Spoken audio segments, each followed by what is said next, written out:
Hey everyone, this is Sugandha and you're watching Ready to Get Update and welcome back to my channel। और आज हम discuss करने वाले हैं बहुत टाइम बाद Q&A सेशन। यस, बहुत सारी क्वेरीज इकट्ठी हो चुकी हैं मेरे पास और आज मैं करने वाली हूँ 8 क्वेरीज सॉल्व। तो चलते हैं स्ट्रेट अवे क्वेरीज में, बहुत सारी चीजें अच्छी अच्छी डिस्कस करेंगे। एक सेशन आया था मेरा Q&A session career in HR का, जिसमें HR जॉब्स और बैकग्राउंड वेरिफिकेशन के बारे में मैंने बताया था। वहां पे इनकी क्वेरी है, ये है श्रीनिवास, ये कह रहे हैं, Hi madam, I was recently joined one company as HR. Before I joined that company, they don't know any HR or any, but I have 6 months experience as HR.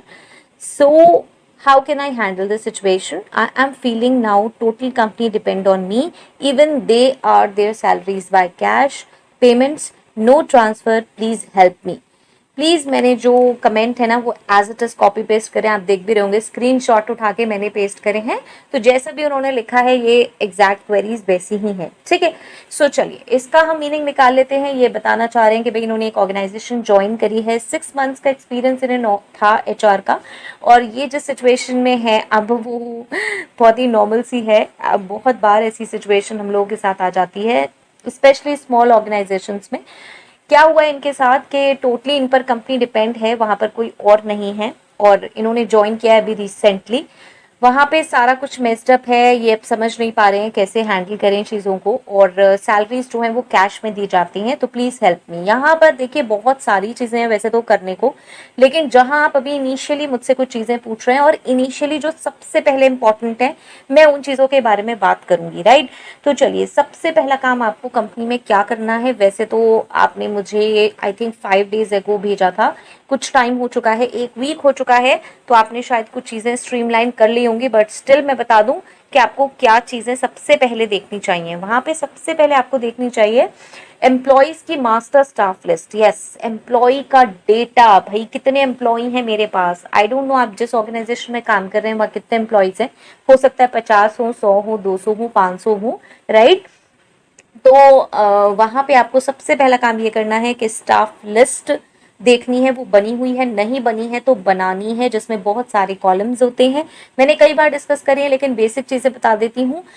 Employ की सारी details होती हैं, जिसमें उसका नाम है, father's name होते हैं, एम्प्लॉय का कोड होता है, और आपका डेट ऑफ ज्वाइनिंग होगी, पैन होगा, इसी तरीके की बहुत सारी डिटेल्स होंगी जो कि एम्प्लॉय की है। एड्रेस होगा। मैंने यहाँ पे फादर्स नेम की बात करी इसलिए क्योंकि बहुत बार एम्प्लॉय सेम होते हैं तो हम वहां से आइडेंटिफाई कर लेते हैं। ठीक है, तो पैन नंबर होगा, आधार नंबर होगा, ये सारी चीजें होती हैं, ये सब आएंगी वहां पे, और आप ये एक प्रॉपर लिस्ट बना के उसमें रख लें। दूसरा हो सकता है ये, अगर आप वहाँ पे HRIS यूज हो रहा है, ह्यूमन रिसोर्स इंफॉर्मेशन सिस्टम, तो हो सकता है वहां पर डेटा हो, तो वहां से भी एक बार चेक कर लें कि पूरा एम्प्लॉय का डेटा कितना है। ठीक है, डिपार्टमेंट वाइज होना चाहिए ये डेटा, आपको पता होना चाहिए। जैसे 5 डिपार्टमेंट है वहाँ पे, मार्केटिंग है, ऑपरेशन है, एडमिन है, HR है, राइट। तो सेग्रीगेटेड होना चाहिए प्रॉपर, कि जैसे 100 एम्प्लॉयज हैं तो 20 एम्प्लॉयज ईच हैं, या 10 एम्प्लॉयज हैं, या किसी में 20 एम्प्लॉयज हैं, किसी में 10 हैं, किसी में 5 है। तो आपके माइंड में ये चीज क्लियर होनी चाहिए किस किस डिपार्टमेंट में कितने एम्प्लॉयज हैं। ठीक है, तो ये प्रॉपर डिपार्टमेंट वाइज बना लीजिए। स्टार्टिंग में आप इसको अगर इस तरीके से बनाएंगे तो आपको क्लैरिटी होनी स्टार्ट होगी कि पहली बात मेरे कितने एम्प्लॉयज हैं और उनका क्या क्या कैसे डेटा है। दूसरी चीज जिस पर आपको आना है वो है सैलरीज। पीछे की सारी सैलरीज जब तक आपने ज्वाइन किया है वो पेमेंट हो गई हैं या नहीं हो गई हैं, बहुत ही इंपॉर्टेंट है ये, क्योंकि आप एज एन HR ज्वाइन कर रहे हैं और आपको पता नहीं प्रॉपर हैंडओवर मिला है, आपको सारा चार्ज मिला है, नहीं मिला है, क्या हुआ है। तो ये देखना बहुत ज़रूरी है, क्योंकि एज एन HR हमारी बहुत बड़ी रिस्पॉन्सिबिलिटी है कि जितने एम्प्लॉयज़ हैं उनकी सैलरी जाए। तो पीछे का पहले रिकॉर्ड सारा चेक कर लीजिए कि सैलरीज चली गई हैं, नहीं चली गई हैं। जो भी सैलरीज कैश में जा रही हैं पीछे का एक बार आप चेक कर लीजिए, और अब नेक्स्ट प्रोसीजर बना दीजिए कि 20,000 से ऊपर की जो सैलरी है वो तो आपको देनी ही देनी नहीं है कैश में, वो सारी थ्रू अकाउंट ही जाएंगी। बाद में आप सारी ही सैलरीज अकाउंट के थ्रू भेजें तो ज़्यादा अच्छा है। ओके, एक तो सारी प्रॉपर रिकॉर्डिंग रहती है, टाइम पे सैलरीज जाती हैं। ओके, अवॉइड करें कैश सैलरीज आगे के लिए। अभी तो आप ये सिस्टम बना सकते हैं क्योंकि आपको ये सारी चीज़ें करने के लिए मीटिंग भी करनी पड़ेगी सीनियर मैनेजमेंट के साथ, और तब जाके इम्प्लीमेंट होंगी चीज़ें। इसलिए पहले तो चेक कर लीजिए कि सैलरी दे दी गई है, नहीं दे दी गई है, और दूसरा कि जो ये 20,000 से ऊपर की सैलरीज हैं वो सारी आपकी किस में जाएं, अकाउंट के थ्रू ही जाएं।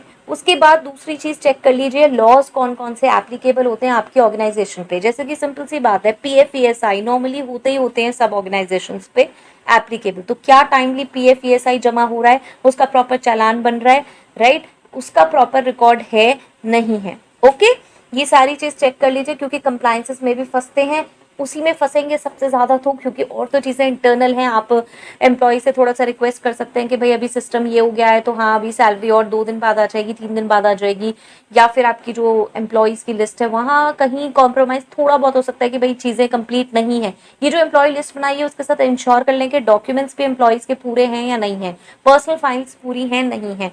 ओके, जैसे कि आपको कभी भी कुछ भी देखना हो तो आप देख सकें। क्वालिफिकेशन एंड ऑल भी सारी प्रॉपर होनी चाहिए जो आपने मास्टर स्टाफ लिस्ट बनाई है। बहुत बार ऐसा होता है कि हमने किसी जो रिक्रूटमेंट पीछे किया हुआ है उसमें जो एलिजिबिलिटी रिक्वायरमेंट थी वो पोस्ट ग्रेजुएट थी या फिर ग्रेजुएट थी, लेकिन जो एम्प्लॉय हायर किया हुआ है वो पोस्ट ग्रेजुएट या ग्रेजुएट नहीं है, तो इसलिए क्वालिफिकेशन, पर्सनल फाइल और स्टाफ लिस्ट ये सब एक साथ जाएंगी, और डॉक्यूमेंट्स, ठीक है, ये सब चीज हमें एक साथ फिर देखनी पड़ेंगी कि क्या हुआ है, क्योंकि पीछे का है हमारे सामने नहीं हुआ है, इसलिए हमें ये चीजें देखनी जरूरी है। तो यहाँ से हमने 3 चीजें समझ ली जो सबसे पहले देखनी है। स्टाफ लिस्ट हो गई, दूसरा हमारी सैलरीज हो गई, और तीसरा हो गया लॉज, जो भी स्टैट्यूटरी कंप्लायंसेस है वो फॉलो हो रहे हैं या नहीं। नेक्स्ट आता है जो मैं अलग से आपको बता रही हूँ इन तीनों के अलावा, वो है मीटिंग करिए with senior management regarding their expectations. Please hesitant feel ना करें, आपको चाहे 6 मंथ्स का एक्सपीरियंस है चाहे कुछ भी है, जहां पे आप काम कर रहे हैं वहां कोई और HR नहीं है, तो आप ये सोच सकते हैं कि आप ही एक तरीके से HR मैनेजर हैं, राइट।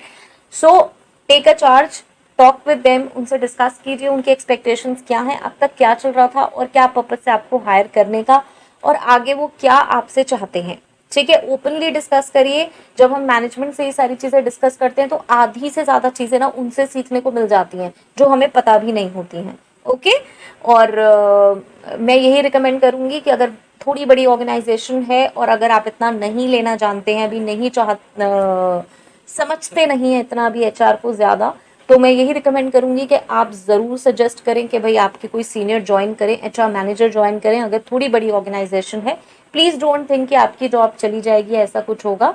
ओके, मतलब ये सारी चीजें आप खुद से देख सकते हैं एक बार, लेकिन मैं यही कहूंगी कि अगर हैंडल नहीं कर पा रहे हैं सिचुएशंस को और अभी नॉलेज नहीं है, तो देखिए कंपनी के भी बेनिफिट के लिए है, अगर आप लॉज और स्टैट्यूटरी कंप्लायंसेस को नहीं जानते हैं अच्छे से, तो जब तक आप पढ़ते समझते रहेंगे लॉज को उतना बहुत टाइम हो जाएगा। कोई सीनियर होना जरूरी है, तो आप ये कह सकते हैं कि आप जिस भी पोजीशन पे हैं वहां पे आप काम करते रहेंगे, लेकिन एक सीनियर मेंबर होना जरूरी है। अगर जो आपका सीनियर मैनेजमेंट है वहां से आपको प्रॉपर सपोर्ट मिलता है, उन्हें लॉज की नॉलेज है, क्या क्या चीजें इंप्लीमेंट करनी है, तो अच्छा है, आप ऐसे कंटिन्यू कर सकते हैं। सीखते रहिए, सीखना बहुत जरूरी है, और भी चीजें सीखते रहिए। रिक्रूटमेंट की भी आप मीटिंग के बाद रिक्रूटमेंट भी चेक कर सकते हैं, अगर रिक्रूटमेंट होना है या नहीं होना है, लेकिन स्टिल मैं यही कहूंगी कि पहले जो आपके पास करंट सिचुएशन है उसमें पहले अब तक की सिचुएशन को, अपनी कंपनी को समझ लीजिए। ओके, ये बहुत लॉन्ग मैंने समझाया बिकॉज ये क्वेरी मेरे पास बहुत ज़्यादा आती है कि स्टार्टअप है मैम, अगर हम ज्वाइन करेंगे तो कैसे करेंगे, तो बिल्कुल ये उसी का आंसर है कि स्टार्टअप है तो आप कैसे कर सकते हैं, ठीक है। या फिर हम किसी ऐसी सिचुएशन में स्टक हो गए हैं एकदम से जहां हम सोचते नहीं थे, हमें इतना एक्सपीरियंस नहीं है, तो भी हम कैसे कर सकते हैं। ओके, आई होप सो क्लियर हुआ होगा, नहीं हुआ है तो भी मुझे जरूर बताएं। नेक्स्ट आते हैं नेक्स्ट क्वेरी पे। अब ये है हमारी एक HR रिपोर्ट्स रिक्रूटमेंट रिपोर्ट का एक सेशन था, वहां से है इनकी क्वेरी, और ये भी बहुत इंटरेस्टिंग क्वेरी थी, थोड़ी पर्सनलाइज है, मतलब आप जिस ऑर्गेनाइजेशन को ज्वाइन करेंगे उससे रिलेटेड ज़्यादा है, बट स्टिल मैंने इसलिए ली है क्योंकि ये भी डाउट रहता ही है। हाय मैम, ये कह रहे हैं SS है इनका नाम। हाय मैम, HR एग्जेक्टिव किस तरह के रिपोर्ट्स बनाते हैं? देखिए, एग्जेक्टिव किस तरीके के रिपोर्ट्स बनाते हैं, एग्जेक्टिव के पास किस टाइप का काम है उस पर डिपेंड करेगा कि कैसे रिपोर्ट्स बनते हैं। ऑर्गेनाइजेशन टू ऑर्गेनाइजेशन डिफर हो सकता है। जो आप क्वेश्चंस पूछ रहे हैं ये हो सकता है आप स्मॉल ऑर्गेनाइजेशन या फिर कह सकते हैं स्मॉल टू मिड ऑर्गेनाइजेशन में हो, बिकॉज जो हमारी लार्ज ऑर्गेनाइजेशन हैं वहाँ पे ऐसा नहीं होता कि एग्जेक्टिव सब चीज़ के लिए रिस्पॉन्सिबल होता है, वो डेडिकेटेडली किसी पोर्शन के लिए होगा, क्योंकि वहां पे इतने सारे एम्प्लॉयज हैं कि सारा काम एग्जेक्टिव नहीं कर सकता, राइट। तो जो स्मॉल ऑर्गेनाइजेशन है वहां पर अगर आप ऐसा काम करेंगे तो वहां पे वर्क पे डिपेंड करेगा कि वहां पे कितना और किस तरीके का काम होता है। ओके उस हिसाब से रिपोर्ट्स बनती है, नॉर्मल रिक्रूटमेंट रिपोर्ट्स बनती ही बनती हैं, पेरोल की रिपोर्ट्स बनती हैं, डेली रिपोर्ट्स बनती हैं। तो मेरा एक और सेशन है रिपोर्ट्स का, हाँ यही वाला सेशन है, इसमें से आप सारी रिपोर्ट्स चेक कर सकते हैं। ये ऑर्गेनाइजेशन पे डिपेंड करेगी। क्या एक्सपीरियंस्ड एम्प्लॉयज को भी ट्रेनिंग मिलेगा अगर कोई जॉब चेंज करने पर? यस बिल्कुल मिलेगा, मिल सकता है। अगर अब इसमें बहुत सारी कंडीशंस हैं, किस टाइप के आप प्रोफाइल पे ज्वाइन कर रहे हैं, एक्सपीरियंस के केसेस में भी, तो वहां पर आपको मिल सकता है, कोई प्रॉब्लम नहीं है। अगेन ये ऑर्गेनाइजेशन पे डिपेंड करेगा आपकी, आप जहां ज्वाइन कर रहे हैं, ठीक है। और आपको बताया भी जा सकता है इंटरव्यू के टाइम कि हाँ भाई आपको ट्रेनिंग मिलेगी। नेक्स्ट इज न्यू हायर्स को सिस्टम पर कोई यूजर प्रोफाइल मेंटेन करना होगा। यूजर प्रोफाइल मेंटेन करना होगा का क्या मीनिंग है? देखिए न्यू हायर्स को सिस्टम पे, अगर एक एचआरआईएस सिस्टम है तो उन्हें लॉगिन मिलता है अपने ही प्रोफाइल का, ठीक है। ऑब्वियसली एम्प्लॉयज हैं न्यू हायर्स को, तो न्यू हायर्स आप किसी भी डिपार्टमेंट के एम्प्लॉयज की अगर बात करें तो ऑब्वियसली उन्हें एचआरआईएस पे एक्सेस मिलता है उनके अपने प्रोफाइल को, जहाँ पे वो लॉगिन कर सकते हैं, अपनी सारी चीज़ें एक्सेस कर सकते हैं, उनकी डिटेल्स होती हैं, पर्सनल डिटेल्स होती हैं, सैलरी डिटेल्स होती हैं, राइट। सो हाँ ऑब्वियसली वहाँ पे उन्हें खुद से लॉगिन एंड ऑल एक्सेस मिलेगा। नेक्स्ट इज कोई रेफरेंस मिलेगा रिपोर्ट्स बनाते वक्त न्यू कंपनी। किस टाइप का रेफरेंस बात कर रहे हैं आप? अगेन जिस टाइप की रिपोर्ट्स होंगी उसी के अकॉर्डिंग मिलेगी सारी चीजें आपको। आपके सीनियर्स आपको बता सकते हैं कि इस तरीके की रिपोर्ट्स बनती थी और आप ऐसे बना सकते हैं, ओके। रेफरेंस का मतलब आई थिंक आप ये सोच रहे हैं कि एकदम से कहीं ऐसा तो नहीं होगा कि आपको कोई रिपोर्ट बनाने के लिए कह दी गई और आपको नहीं आती है। देखिए हर चीज डिस्कशन से होती है, अगर आपको कोई रिपोर्ट नहीं आती है बनाने के लिए दी गई है तो आप आइडिया ले सकते हैं। ऑब्वियसली अगर आप किसी एक्सपीरियंस पोजीशन पे जा रहे हैं तो आप ये तो एक्सपेक्ट नहीं किया जाता आपसे कि आप हर चीज बिल्कुल A to Z पूछेंगे, कुछ तो थोड़ी बहुत आपको पता होनी ही चाहिए, फाइन। तो इस वजह से यहाँ क्या होगा, आप पूछ सकते हैं, आप अपने पॉइंट्स नोट कर सकते हैं उनसे पूछ के कि उन्हें रिपोर्ट में क्या चाहिए और ड्राफ्ट कर सकते हैं। नेक्स्ट इज न्यू एम्प्लॉयज को कुछ एक्सेल शीट बनाते वक्त किस तरह के फॉर्मूलेज यूज किया है, एग्जिस्टिंग एम्प्लॉयज ने कैसे पता लगेगा उस वर्क को कंप्लीट करने के लिए। न्यू एम्प्लॉयज को एक्सेल शीट बनाते वक्त एग्जिस्टिंग एम्प्लॉयज ने क्या क्या यूज किया हुआ है ये आपको कैसे पता चलेगा, आप ये कह रहे हैं। देखिए पेरोल यूज कर रहे हैं तो पेरोल की आपको नॉलेज तो होगी, अदरवाइज अगर आपको कोई वर्क हैंड ओवर कर रहा है, जैसे एग्जिस्टिंग एम्प्लॉयज हैं वो कह रहे हैं कि आज तक भाई कल तक हम करते थे अब आपको करना है, तो ऑब्वियसली आपको प्रॉपर हैंड ओवर दिया जाएगा उस काम का, तो बताया भी जाएगा। अगर आप ये एक्सपेक्ट कर रहे हैं कि कोई एक्सेल सिखाएगा या फिर नॉर्मल एवरेज सम काउंट लॉजिकल फॉर्मूलेज कोई ऐसे बताएगा आपको बैठ के कि भाई ये इस तरह से लगते हैं, तो ऐसे नहीं होता। आपको थोड़ी बेसिक नॉलेज लेके जानी पड़ेगी, अगर स्पेशली आपके रोल्स एंड रिस्पॉन्सिबिलिटीज में ये मेंशन है कि आपको ये काम करना होगा और ये आना चाहिए, fine. A to Z again कोई चीज़ें नहीं बताता है। एक्सपीरियंस प्रोफाइल पे स्पेशली आप जा रहे हैं और रोल्स एंड रिस्पॉन्सिबिलिटीज में जो चीज़ें मेंशन है तो उन्हें लर्न आउट करके जाइए, राइट। पेरोल के भी सेशंस बने हुए हैं, पेरोल के प्लेलिस्ट है पेरोल प्रोसेसिंग मेरे उस पे चैनल पे, वो भी आप देख सकते हैं। HR रिक्रूटर कॉलिंग स्क्रिप्ट है, वहाँ पे भी एक्सेल शीट है कि कैसे डेटा मेंटेन कर सकते हैं, वहाँ पे भी फॉर्मूलेज वगैरह एक्सेल में लगे हुए हैं, वहाँ से भी आप चेक कर सकते हैं। बेसिक आइडिया आपको मिल सकता है सब चीज़ों का। जो स्पेसिफिक चीज़ों के बारे में अगर आप पूछना चाहते हैं कि ऐसा ही होगा या वैसा ही होगा, वो कंपनी में ही पता चलेंगी। जब आप एलिजिबिलिटी रिक्वायरमेंट चेक करते हैं, मतलब जॉब के लिए अप्लाई करते हैं, तब भी ज़रूर रोल्स एंड रिस्पॉन्सिबिलिटीज़ में चेक करिए वो लोग क्या प्रोवाइड करेंगे और क्या नहीं, ओके। देखिए सेशन बहुत अच्छे क्वेश्चंस हैं इसलिए मुझे ज़्यादा देर तक लेने पड़ रहे हैं, हो सकता है 8 क्वेरीज में ना ले पाऊँ, तो चलिए देखते हैं क्या होता है। नेक्स्ट आ जाता है HR इंटर्न, और HR इंटर्नशिप का मेरा एक सेशन है, वहाँ पे पूछ रहे हैं, ह्यूमन रिसोर्स सीरीज की प्लेलिस्ट में मिल जाएगा। ये है Ajanita Ray. Ma'am your way of teaching is excellent, thank you so much. Ma'am I have one query, I have already pursued MBA in finance and marketing but I acquired a deep interest in HR too। MBA finance and marketing है लेकिन HR में interest है। Previously I had worked in many MNCs and startups as a customer support associate role. काफ़ी MNCs में काम कर चुकी हैं ये कस्टमर सपोर्ट एसोसिएट का, but now I want to change my job profile and want to shift my career domain as HR intern and train. HR intern और trainee में जाना चाह रही हैं। Will it be possible for me? I have a deep interest in learning HR terms that will be essential in HR related work. So my question is, will it be possible for me to step into HR entry level domain? ईगरली waiting for your suggestions, thank you. देखिए question आपका अच्छा है और बहुत लोग ऐसा करना चाहते हैं कि अपना करियर स्विच एक्चुअली आप करना चाहती हैं। करियर स्विच का मेरा एक सेशन है, जॉब सीरीज की प्लेलिस्ट है, प्लीज जाके वहां से जरूर एक बार देख लें। यहाँ पे मैं आपको जरूर पॉइंट्स बताने वाली हूँ, लेकिन वो कंप्लीट सेशन जरूर देखें जिससे आपको एक्चुअल पता चले कि आपको क्या क्या करना होगा। ठीक है, अब आप कह रही हैं एचआर इंटर्न या ट्रेनी, हो सकता है आपको इंटर्न का प्रोफाइल ना मिले क्योंकि आपने कहा है कि आपने कई जॉब्स में अप्लाई किया है। तो नॉर्मली इंटर्न और ट्रेनी की जो पोजीशंस हैं वो एक्सपीरियंस जिन्हें कम होता है या नहीं होता उन्हें जल्दी मिलती हैं। ओके, नॉर्मली हर कोई इंटर्न और ट्रेनी उन्हें हायर करना चाहता है जो बिल्कुल कहते हैं ना कोरा कागज है, अभी निकले हैं। ठीक है, क्योंकि उन्हें ट्रेन करना आसान होता है। यहाँ आपने बहुत सारी जगह काम किया हुआ है तो हो सकता है आपका सीवी इंटर्न में इसलिए ना आ पाए, बट स्टिल मैं कह रही हूँ ठीक है, आप अप्लाई कर सकती हैं। एचआर एंट्री लेवल में जाना चाहती हैं, एचआर की टर्म्स खाली जानकर नहीं, एचआर की टर्म्स बिल्कुल जानिए लेकिन उससे आगे भी चीज़ें सीखिए क्योंकि आप एक्सपीरियंस्ड पर्सन हैं तो एक्सपेक्ट किया जाएगा कि आप खुद से और भी चीज़ें सीख के जाएंगी, राइट। अब एचआर के कौन से डोमेन में आप जाना चाहती हैं ये भी आपको चेक करना पड़ेगा खुद से पहले। मेरे यहाँ चैनल पे आप चेक कर सकती हैं, एचआर एंट्री लेवल प्लेलिस्ट है, वहाँ पे भी चेक कर सकती हैं डोमेन चूज करने के लिए। एचआर जर्नलिस्ट की प्लेलिस्ट है, एचआर रिक्रूटर की प्लेलिस्ट है और ह्यूमन रिसोर्स सीरीज प्लेलिस्ट है। सब में बहुत सारे सेशंस बने हुए हैं, आप डोमेन चूज कर सकती हैं अपना किस में जाना है और उसकी प्रॉपर नॉलेज लीजिए। जैसे कि अगर आपको जर्नलिस्ट प्रोफाइल में जाना है, जर्नलिस्ट में आप क्या क्या काम करना चाहते हैं, एग्जेक्टिव ऑपरेशंस या फिर पेरोल, तो वो सारी चीज़ें आपको थोड़ी थोड़ी पहले से सीख के जानी पड़ेंगी और वो आपको अपने प्रोफाइल में सीवी में ऐड करनी पड़ेंगी, तभी आपको रिस्पॉन्स मिलेगा।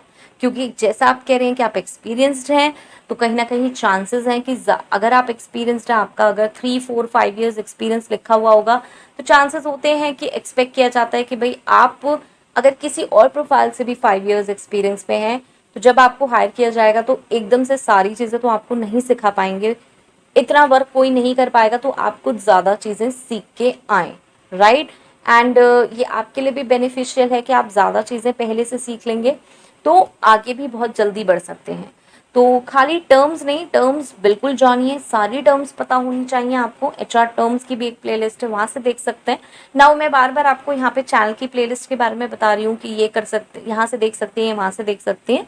आप किसी और चैनल से या किसी और सोर्स से भी देख सकती हैं, ऐसा कुछ नहीं है कि मेरे से ही देखनी है।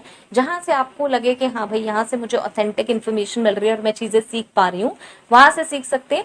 लेकिन moral of the story is कि आपको चीज़ें सीख कर जानी है और जॉब्स बिल्कुल मिल सकती हैं, ठीक है। और जब आप सर्च करेंगे जॉब्स तब भी आप देखेंगे कि उसका जो एलिजिबिलिटी क्राइटेरिया है, जो रोल्स एंड रिस्पॉन्सिबिलिटीज़ हैं, उन्हें देखिए, उन्हें सीखिए और बस फिर जॉब मिल ही जाएगी, कोई इशू नहीं है, ठीक है। चलिए नेक्स्ट पे चलते हैं और नेक्स्ट क्वेरी भी बहुत इंटरेस्टिंग थी। आई थिंक मैं सिर्फ ना 4 ही क्वेरीज ले पाऊंगी क्योंकि ये बहुत ज़्यादा हो रही हैं और हो नहीं पाएंगी। आई होप सो आप इंजॉय कर रहे होंगे। चैनल को आपने सब्सक्राइब कर दिया होगा अगर आप फर्स्ट टाइम आए हैं चैनल पे, और जो बेल आइकन है उसको भी हिट कर दिया होगा, आई होप सो कर दिया ही होगा, राइट। तो चलिए नेक्स्ट आ जाता है HR internship, internship in HR, career in HR मेरा एक सेशन था, वहाँ पर ये क्वेरी है, धैर्या कह रहे हैं, ma'am I have a doubt, I want to become an HR manager, I graduated from BBA and now will pursue MBA, but to work at an internship you have to select a topic like training and development, recruitment and selection, etc. How am I supposed to choose one topic when I want to become HR manager, which is combination of all the topics and not just one? Yes, very interesting question. बहुत ही अच्छा interesting question है और इसको मैंने specially इसीलिए लिया है। और ये लास्ट क्वेरी ही है, 4 ही क्वेरी लूँगी मैं क्योंकि बहुत लॉन्ग सेशन हो जाएगा और इसे मुझे बहुत अच्छे से एक्सप्लेन भी करना है। ये हैं ग्रेजुएट कर चुके हैं बीबीए और MBA. I am really sorry, मैं ये नहीं समझ पा रही हूँ कि ये जो कैंडिडेट हैं मेल हैं फीमेल हैं, फाइन, तो मैं ऐसे ही आपको एड्रेस कर रही हूँ, please don't mind. Ma'am I have a doubt, ये एचआर मैनेजर हैं, बनना चाहते हैं, सॉरी बनना चाहते हैं। आई ग्रेजुएटेड फ्रॉम बीबीए, बीबीए कर लिया इन्होंने और एमबीए परस्यू कर रहे हैं, ठीक है। But to work at an internship you have to select a topic like this, okay. अब ये कह रहे हैं कि इंटर्नशिप के लिए तो भाई ये टॉपिक लेना पड़ेगा और मुझे बनना है एचआर मैनेजर, जो कि सबका मिश्रण होता है, सबका मिक्सचर होता है। तो कैसे करें, कैसे मैं चूज़ करूं और कैसे मैं एचआर मैनेजर के लिए हेल्प करेगी मुझे इंटर्नशिप। तो पहले तो मैं आपको बता दूं कि देखिए, आप अगर ग्रेजुएशन करके और पोस्ट ग्रेजुएशन करके एकदम कहीं पे भी जाएंगे, इंटर्नशिप करके जाएंगे, तो आपको एचआर मैनेजर का जॉब एकदम नहीं मिलेगा, right. Internship is for 3 months, 6 months और 1 ईयर मैक्स। ओके, आजकल जो 3 मंथ्स और 6 मंथ्स है उसकी जगह वो 1 ईयर को भी बोल देते हैं कि हाँ भाई इतने उसकी इंटर्नशिप है, और उसमें ऐसा हो जाता है कि भाई वो आपको पे भी करना शुरू कर देते हैं, स्टाइपेंड और अ लिटिल अमाउंट, राइट। लेकिन उसके बाद भी अगर आप ये एक्सपेक्ट कर रहे हैं, आप ये सोच रहे हैं कि भाई मुझे सीधा एचआर मैनेजर की जॉब मिल जाएगी, तो वो नहीं मिलेगी। आई एम रियली सॉरी, हो सकता है आपको मिले, लेकिन मिलेगी तो वो एक किसी स्मॉल ऑर्गेनाइजेशन में मिलेगी। वहां पर वो एक एचआर ही रखते हैं, जिसको वो एचआर एग्जेक्टिव भी बोल सकते हैं, एचआर ऑपरेशंस भी बोल सकते हैं और एचआर मैनेजर भी बोल सकते हैं। वो एक ऐसी स्मॉल ऑर्गेनाइजेशन होगी जिसमें उन्हें ज्यादा कुछ नहीं करवाना है आपसे, एचआर का ही वर्क करवाना है। लेकिन क्योंकि वो सैलरी आपको ज्यादा नहीं दे सकते, इसलिए वो बहुत बार एचआर मैनेजर की डेजिग्नेशन दे देते हैं। स्मॉल ऑर्गेनाइजेशंस की मैं बात कर रही हूँ, बहुत ही कॉमन है। वहां पे एक ही एचआर होता है, उसको ही मैनेजर भी बोल दिया जाता है, एग्जेक्टिव भी बोल दिया जाता है, असिस्टेंट भी बोल दिया जाता है, राइट। वो खाली एक एचआर ही बोला जाता है। ओके, तो अगर पोस्ट ग्रेजुएशन के बाद आपको एचआर मैनेजर की जॉब मिलती भी है, तो वो इस तरीके से मिल सकती है, और उस केस में आपको बहुत सारी चीजें मैनेज नहीं करनी होंगी स्मॉल ऑर्गेनाइजेशन में।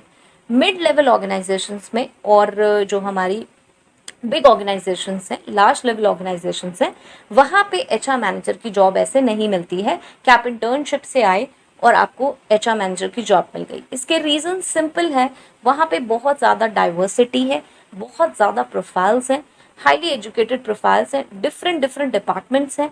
एक एचआर मैनेजर को इन सबको हैंडल करना होता है, टीम हैंडल करनी होती है, वर्क हैंडल करना होता है, कंप्लाइंसेस देखने होते हैं, बहुत कुछ करना होता है, राइट। तो वहां पर जनरली ऐसा नहीं होता कि आप पोस्ट ग्रेजुएट होकर आए और आपको सीधा डायरेक्टली जॉब मिल गई एचआर मैनेजर की। फाइन, एक्सेप्शनल केसेस की मैं बात नहीं कर रही हूँ, कुछ लोग एक्सेप्शनल हो, अगर हैं आप ऐसे बहुत ही बड़ी ब्रांडेड ऑर्गेनाइजेशन में डायरेक्ट आप एचआर मैनेजर काम कर रहे हैं, तो हो सकता है, लेकिन चांसेस थोड़ा लेस होते हैं। ओके, आपको उससे थोड़ी नीचे ही प्रोफाइल मिलेगा, स्पेशली एंट्री लेवल पोजीशंस ही मिलती हैं इंटर्नशिप के बाद।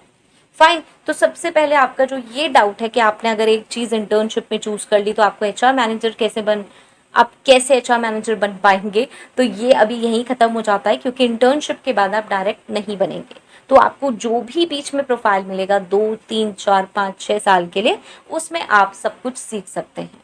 ओके, तो आप यहाँ पे जब भी कोई भी चूज कर रहे हैं तो आप कुछ भी चूज कर सकते हैं इंटर्नशिप में, ऐसा कुछ भी नहीं है कि आपको एचआर मैनेजर के अकॉर्डिंग होना है। ये जो इंटर्नशिप है, ये एक स्टेपिंग स्टोन कह सकते हैं आप, एचआर में एंट्री लेने के लिए होता है, जिससे आपको समझ में आए पहले कि एचआर प्रोफाइल है क्या। आप एकदम कोरे कागज की तरह ना पहुंचे किसी कंपनी में जॉब करने के लिए, किसी भी एंट्री लेवल प्रोफाइल पे। इस वजह से इंटर्नशिप होती है। तो इंटर्नशिप का पर्पस ये है, और आप इसमें अपनी पसंद से कोई भी चूज कर सकते हैं। जहां से भी इंटर्नशिप करें, पहली बात तो वहां देख लें कि वहां कुछ सीखने को मिल रहा हो, जिस भी सब्जेक्ट में करें वो भी देख लें कि आप कुछ अच्छा वहां से सीख पाएं और आगे बढ़ पाएं।